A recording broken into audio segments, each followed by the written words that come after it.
you guys, welcome back to my channel. Let's make a cookie order. So of course I'll start off by hand washing. I put my apron on and I already put the butter and the eggs in here, and I add all of my sugars, both white and brown, for these cookie butter cookies that I am making.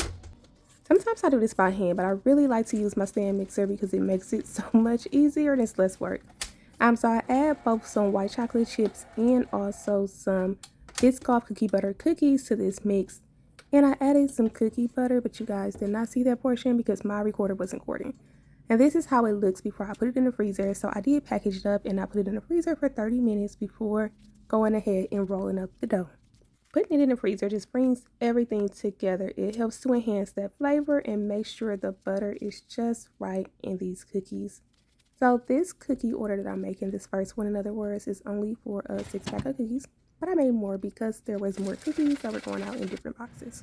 They go in the oven at 350 degrees for about 10 to 11 minutes. I do flip them halfway and then I shape them up and I let them cool, of course, before I started adding this cookie butter on top.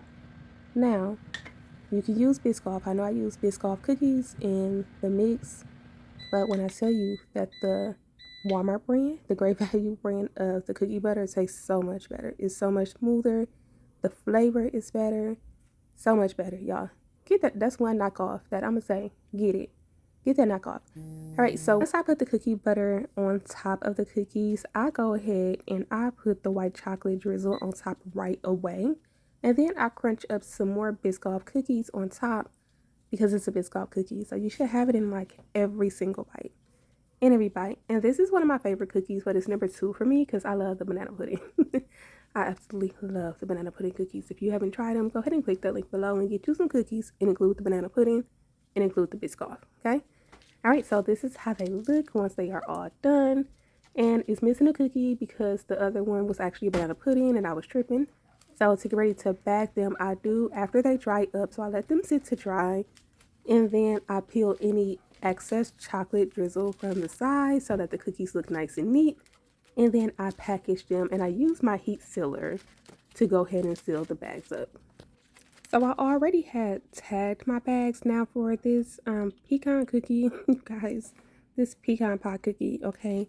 So it's a boneless cookie, chocolate chip cookie flavor, in other words. And then it has the pecan pie filling in the mix, and then I drizzle it with some chocolate, whichever one that you choose on the website, of course. And let it dry. But I absolutely love that cookie. The pecan pie is off the chain, okay? So here I am boxing up these cookies, and of course I'll always put a cookie care card in every box. And then I sign it and I write a note. And guys, I wrote this note with a permanent marker, so it probably was hard to read, but I'll send it in the email as well. Guys, we are all done. So here are the cookies. Go ahead and click the link in the bio. See you on my next one.